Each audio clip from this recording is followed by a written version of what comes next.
Hey everyone, welcome back to Engelbard. Today I've got another utterly pointless comparison for you. Today I'll be looking at the arcade and Genesis versions of Rolling Thunder 2. Now this game is a little bit on the long side, so I'm gonna keep the intro here short. As usual, here's a look at the specs of the two machines that we're comparing as I tell you just a little bit about the game itself. Rolling Thunder 2 was released into the arcades by Namco on their System 2 arcade board in early 1991. It was an improvement upon the original game in pretty much every way possible, as that System 2 is pretty powerful hardware. Perhaps the most notable change between the first and second games is Rolling Thunder 2 added a two-player simultaneous mode. This game featured 8 levels and is incredibly difficult. Namco released Rolling Thunder 2 for the Genesis later that same year, and in fact this was the only contemporary home port the game ever received. On first glance you might just think that it's a slightly pared back port of the arcade game, but really Namco went to town on this thing and filled it with extras that are not in the original. It's got 3 extra levels, 3 extra boss fights, a changed boss fight, a whole bunch of brand new enemies, it's also got new weapon power-ups, a time extension power-up, and a few other things. And apart from all that, it's probably still got what is the coolest password system that a game has ever used. So recording methodology. Did I mention that this game is really hard? So in light of that, I had to use a whole lot of save states in order to make sure I could sync the gameplay up as closely as possible between the two versions. Remember, this is all about seeing the game and comparing the two versions. It's not about how great I am at it. Although, I'm pretty good. Anyway, enough chit-chat. On with the comparison.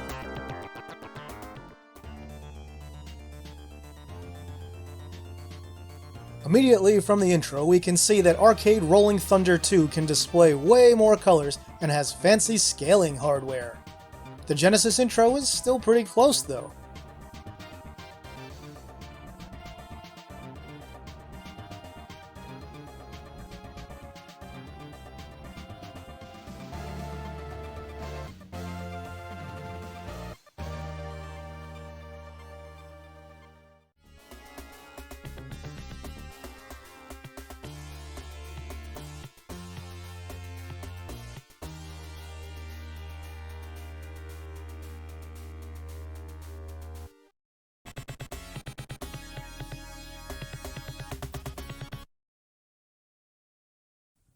On Genesis, you get to select your character when you start the game.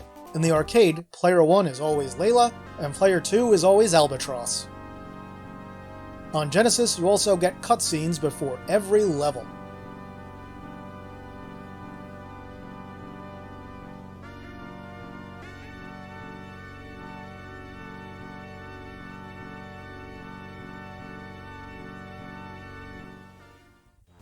As you can see, Namco really did a great job with the Genesis version and it looks relatively close to the arcade one. Sure, the colors are cut back on Genesis quite a bit, and it's only got 2 background layers versus the 4 of the Namco System 2 arcade board, but other than that, it's very close. The Genesis game also uses a black bar at the bottom of the screen for the HUD, whereas the arcade version just layers it on top of the play area. Where the Genesis one kind of falls a little immediately is that there aren't quite as many bad guys on screen, and the basic scrub enemies don't come in as many color variations. The music is excellent in both versions, and it really holds up well on the Genesis, even though the arcade game is loaded with PCM samples and instruments. It's also worth mentioning that Namco really did a bang-up job with the sound effects in this game, making excellent use of the Genesis's 3 different types of sound. We have some digital sound effects, some FM sound effects, and some PSG sound effects.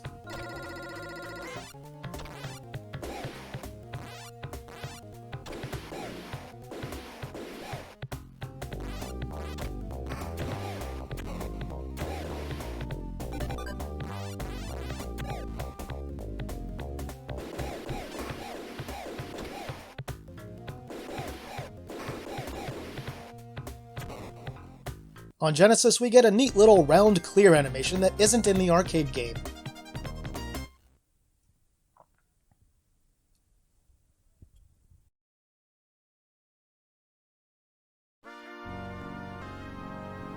cutscenes on Genesis serve two purposes: to set up the story and show you how pointless cutscenes are in action games. Still, Rolling Thunder 2 is a really demanding action game, and my thumbs appreciated the breaks provided by these cutscenes.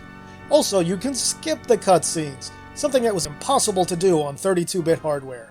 Or at least, that's apparently what most developers thought in that era, but I digress. Here's our first exclusive Genesis level. It's pretty cool. The music here is the Stage 2 music from the arcade game, and is a fun little tune full of espionagicity, which is a word I just invented.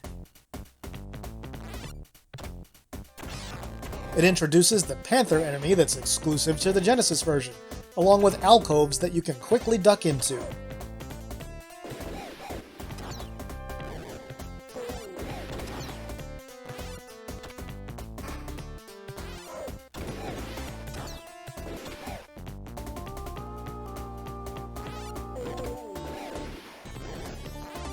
Here we also see a Genesis exclusive weapon, the flamethrower, and a Genesis exclusive boss, a giant robot.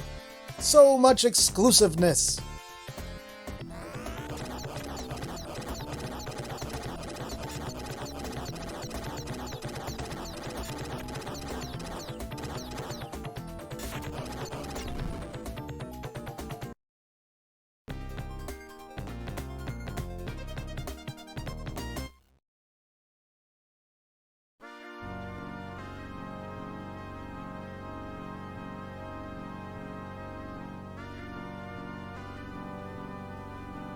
Here we have Round 2 in the arcade, which is Round 3 on Genesis.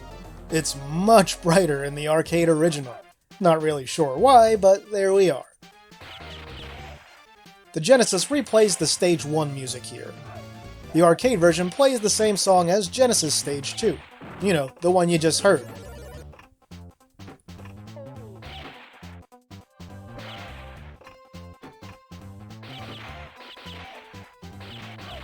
In the arcade game, we see a painting on the wall that slides away to reveal tubes that enemies slide out of. On Genesis, the tubes are just there all the time. The enemies sliding out of the tubes have a little more animation in the arcade version as well.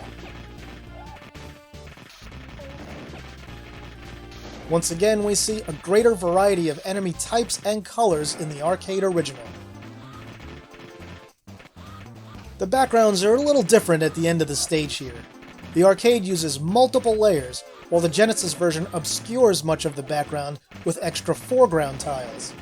It also loses the nice little gradient in the sky, which is too bad.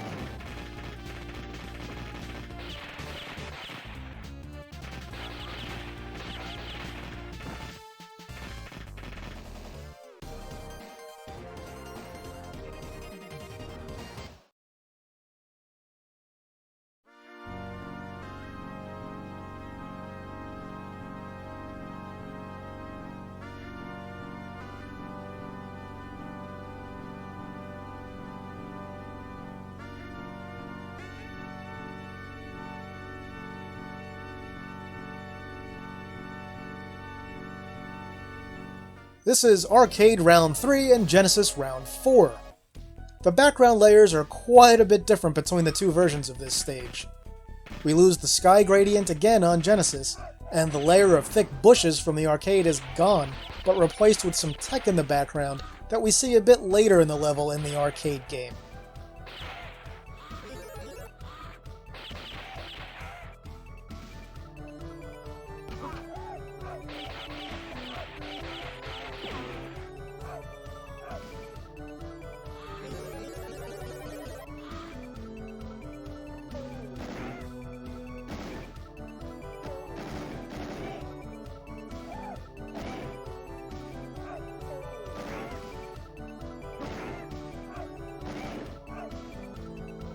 The sliding cable car things have flashing lights in the arcade, but not on Genesis.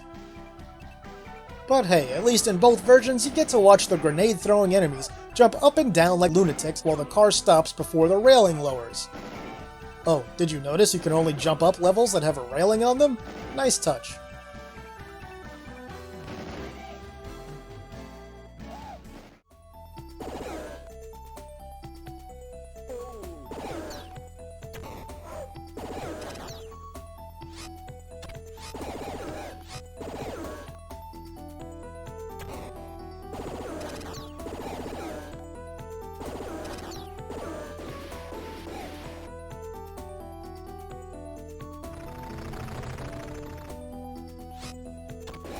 The weird fish enemies are a little different in each version. In the arcade they can blow a load of bubbles at you and also roll bombs. On Genesis they only roll bombs.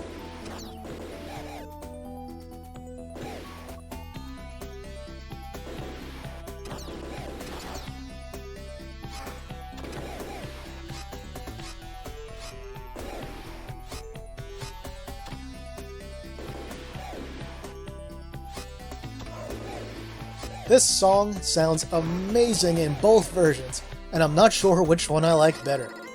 The arcade game has an extra part at the end, but the Genesis one sounds so good for the system.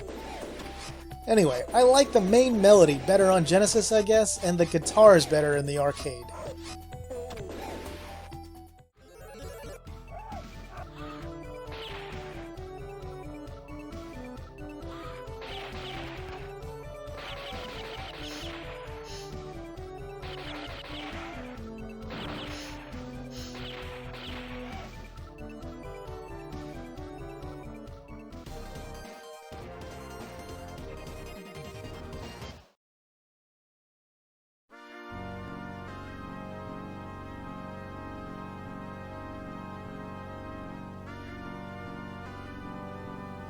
Next up, we've got Round 5 on Genesis, which is another level exclusive for that version of the game. And I really like this one. The new laser-firing enemies that duck into alcoves just add another layer to the game. You can only dodge their shots by jumping over them or ducking into an alcove yourself. You can't duck under them.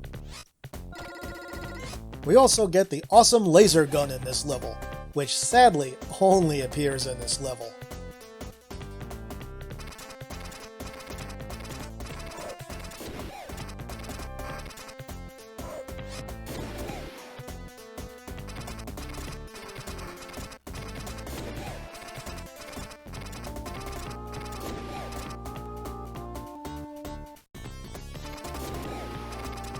Let's touch on some of the less obvious differences between the games. The characters in the arcade version of Rolling Thunder 2 feel like there's more weight to them and they have kind of stiff controls. On Genesis, the controls are much more responsive and silky smooth. When it comes to control, the Genesis version is easily the better of the two games.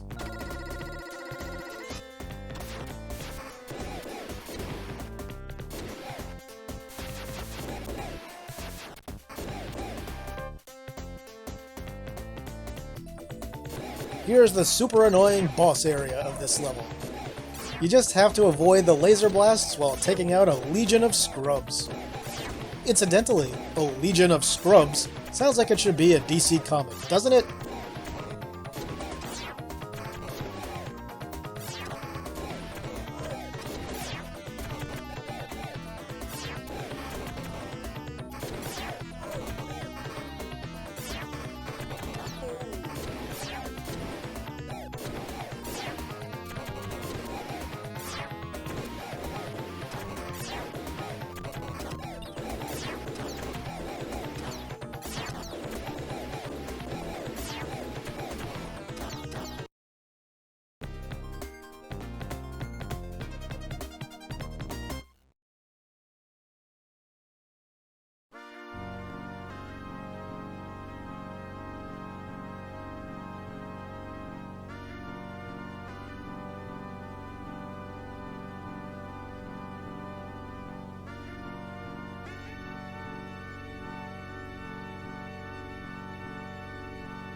This is level 4 in the arcade, which is level 6 on Genesis. And there are some big differences in this one.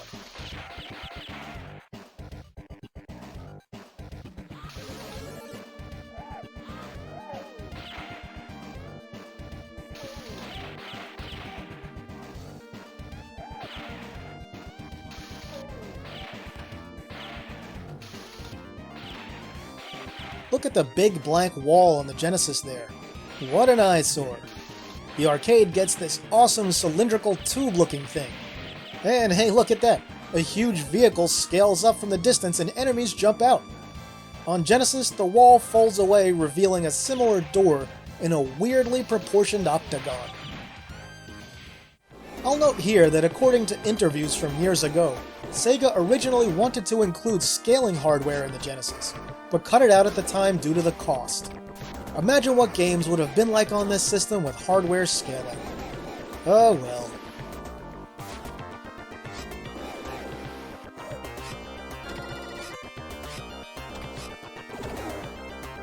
In this section, they removed all the parallax scrolling from the arcade version on the Genesis, reducing it to a single layer. Which, you know, kinda sucks considering Sega's home hardware could have easily handled a second layer.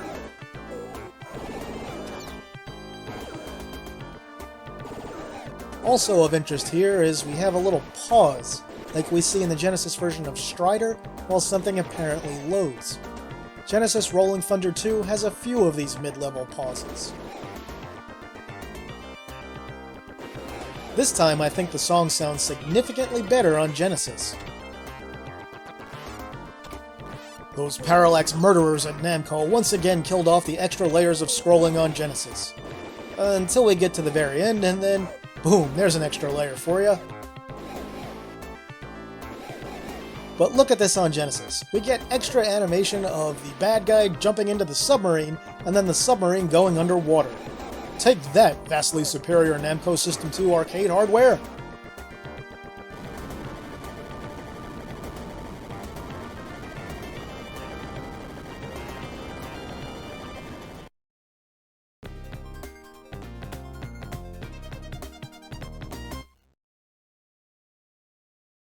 At roughly the midpoint of the game, we get a long cutscene on Genesis. Because how could we possibly enjoy the game without seeing the sub on a scrolling background followed by a map of where it went, followed by Layla and Albatross piloting a plane?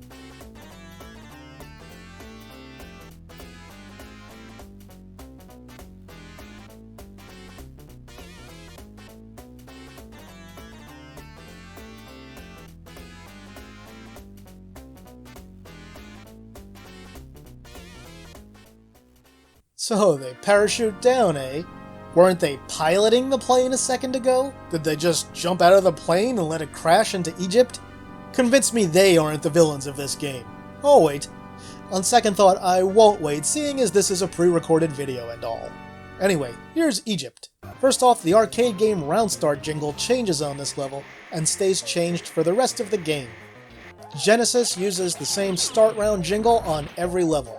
On Genesis, we have the Sphinx in the background to start, while the arcade version has a pyramid. The arcade version uses 4 layers of scrolling on this stage, while on Genesis, most of the stage only has 1 layer, but we'll see a second layer show up later.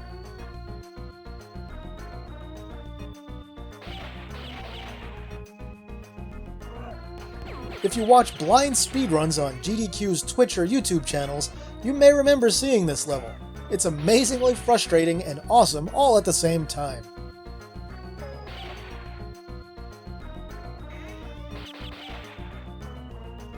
On Genesis, this level has a bunch of hidden power-ups. Assuming I didn't miss anything, there are 2 life bar extensions, or health refills if you're damaged, and 1 time extension. The little sand armadillo guys make only 1 sand pillar on Genesis, but multiple in the arcade.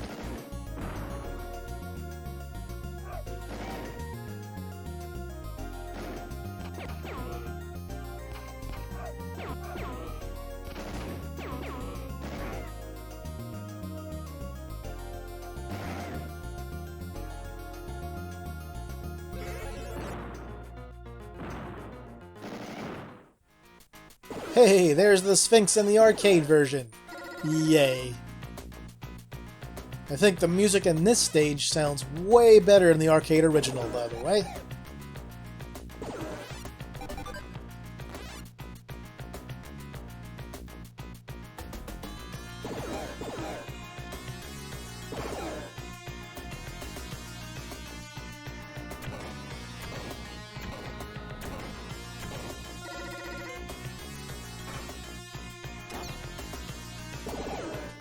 Now this part of the stage looks much better on Genesis. The super square sand tiles in the arcade just look kinda weird. The pillars on Genesis look a lot nicer.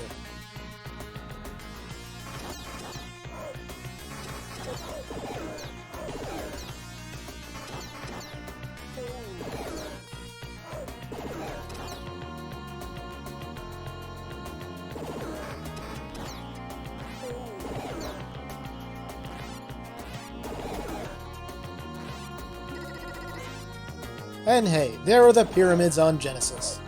Yay. This part with the pots sucks. It's really easy to get shot here in both versions if you're not careful. The problem stems from the weird height at which the enemies stand when they're in a pot. Which is why you see me being extra careful in both versions in this particular area.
Here's Round 8 on Genesis, which is the last unique level for that version of Rolling Thunder 2.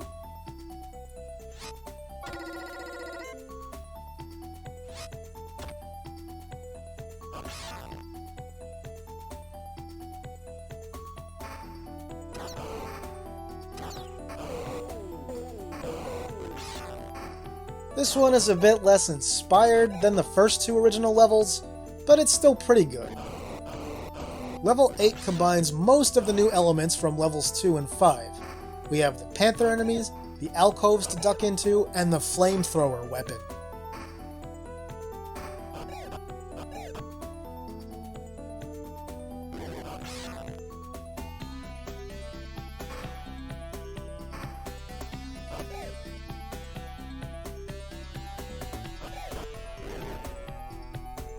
Difficulty-wise, even though it's a tad short, it can be pretty tough. Some people prefer to avoid the flamethrower because of its short range, but taking out the panthers and beating the boss is much tougher without it, so personally I always pick it up.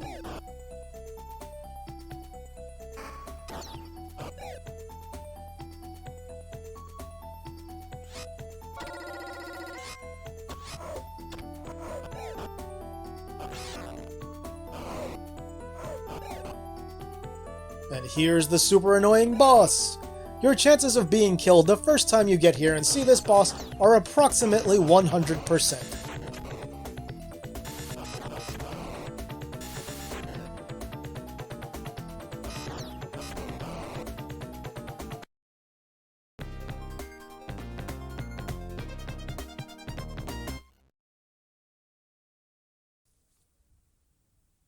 Now we're up to Round 6 in the arcade and Round 9 on Genesis. And out of context, this cutscene is kind of hilarious. There are some pretty big differences between the versions in this stage. We lose a couple of scrolling layers on Genesis, but at least we still have two. The background color is also way different on Genesis. The biggest difference here is this level is much harder on Genesis because it's filled with these bat enemies that aren't in the arcade version at all. Generally, every other one rushes at you from a weird angle, and you've got to either shoot them or jump over them.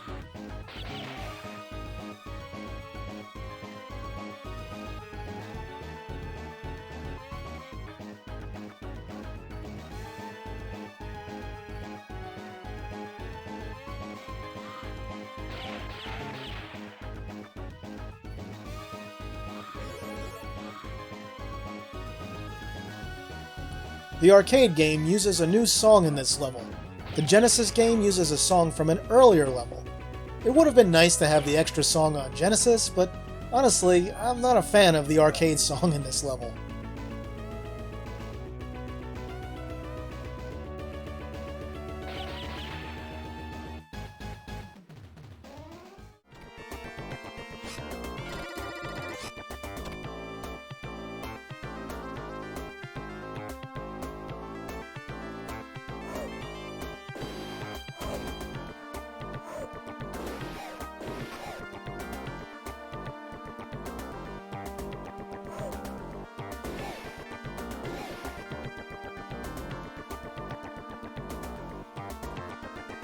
The home version, of course, has much less colorful enemies in this section.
Here we are at round 7 in the arcade, which is round 10 on Genesis.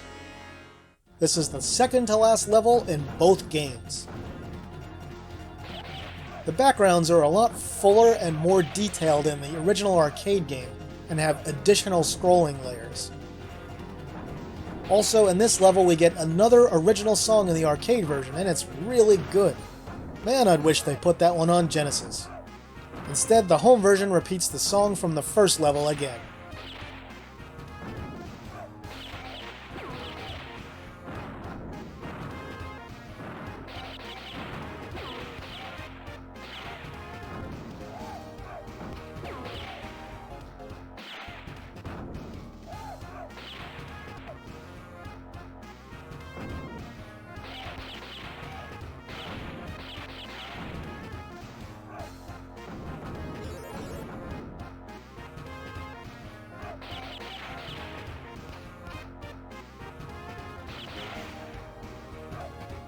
In the arcade, the sections between elevators have planes in the background that are missing from the Genesis port.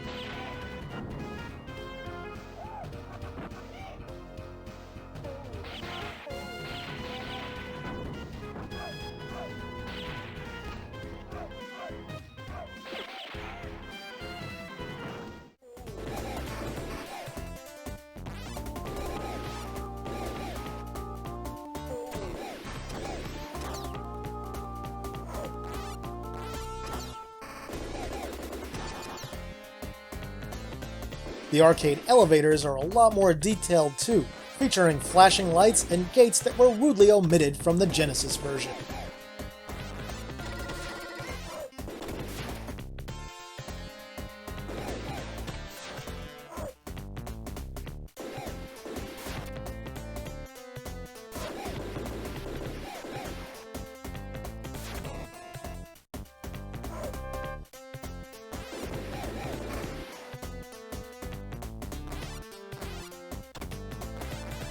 We lose a background layer on Genesis in this section. It's got 2 layers instead of 3.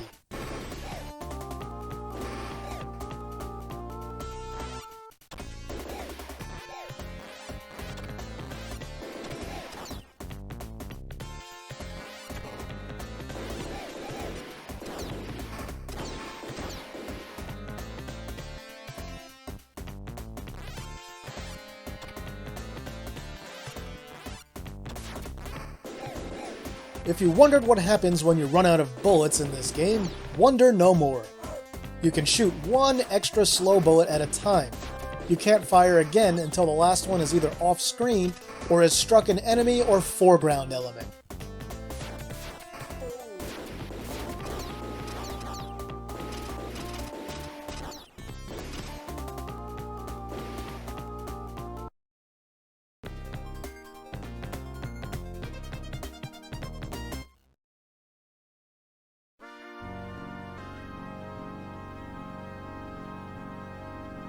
Alright, here we are, the final level.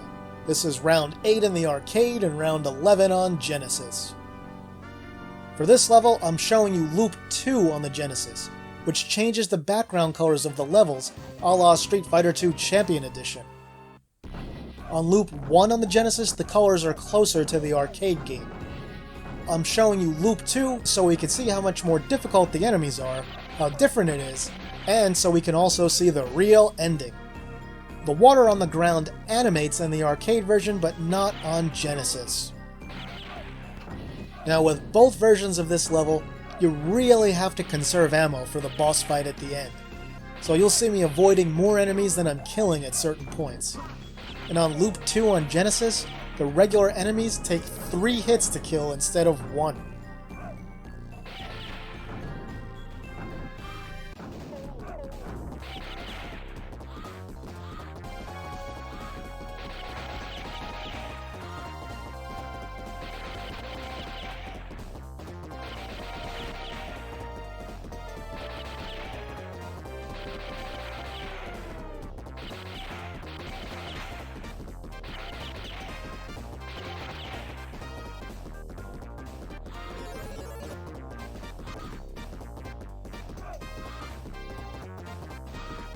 On Genesis, we lose all the parallax here for some reason.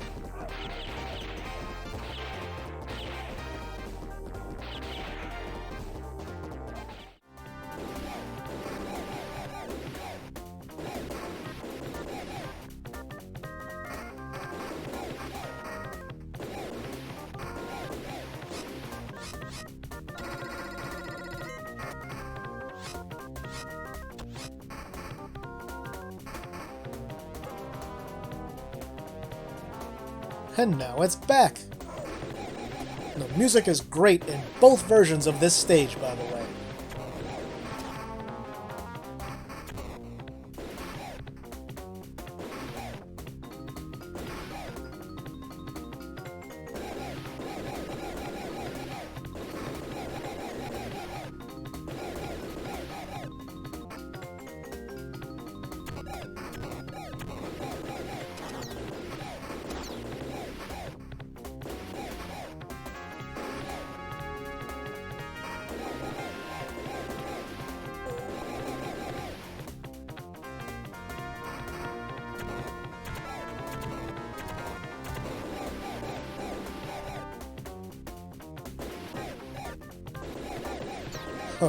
This elevator. Holy shit, don't get me started. In the arcade, it's insanely difficult to avoid getting hit. I've found purposely bumping into some enemies for invincibility frames was the best thing to do at times to avoid getting shot. This same elevator is way easier on Genesis, even on Loop 2. You can tell the arcade one just throws so many more enemies at you, it's really ridiculous. Then in the arcade, once you reach the top of the elevator, you're bombarded with enemies on your walk up to the final boss. In the Genesis version of the game, there are no enemies in the walk from the top of the elevator to the boss. Yeah, the boss fights are a smidge different. The arcade boss fires these stupid twisty lasers at you that can go more than the length of one full screen back. so you have to do a lot of running back and forth to avoid being hit. He's only got one form though. Kill him and you'll see he's a robot and then he falls away off the bottom of the screen. Unfortunately, in this playthrough on the arcade for me, this happened while he was off screen, so you didn't get to see that part. Sorry. On Genesis, the boss has two forms. The first one fires laser bolts at you. Then his robot form fires beams kind of similar to the arcade boss, but less stupid. There are 3 beam patterns. You can basically just hang at the back of the screen while crouching, occasionally walking forward when the pattern that hits the back of the screen comes up.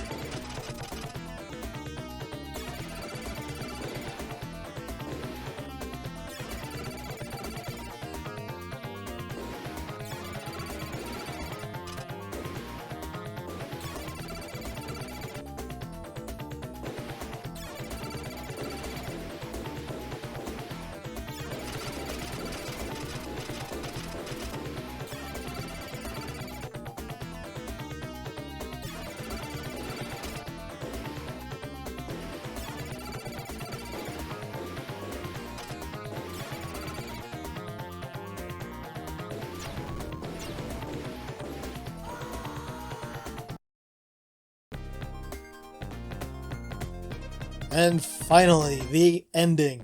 It is possible to reach it. It starts out similar on both versions, but you can really see the cartoonier look of the Genesis game here. Also, hey, Layla has a completely different hairstyle in both versions. You'll also notice the song that plays here is different in each game.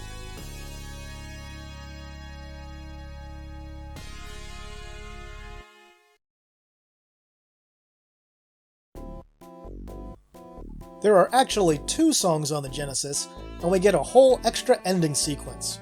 Remember that this is the final Loop 2 ending.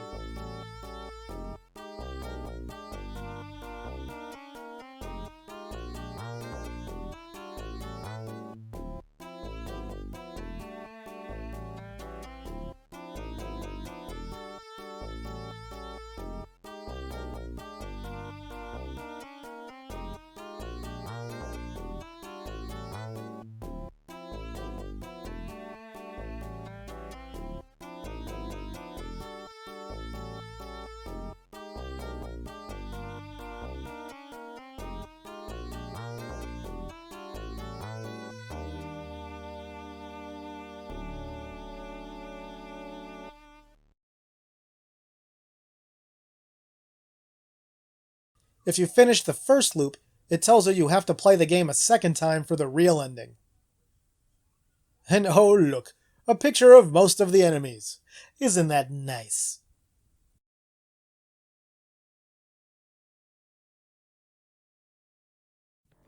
Alright, thanks for hanging around to the end here. So which version of Rolling Thunder 2 is better? Well, the arcade version definitely looks and sounds considerably better than the Genesis port. I mean, it's just got vastly superior hardware, there's no way around that. However, I will say that all the additions to the Genesis version and the much tighter control make it the superior experience in my opinion. So, yeah, I'm gonna declare it here. The Genesis version of Rolling Thunder 2 is the one to play.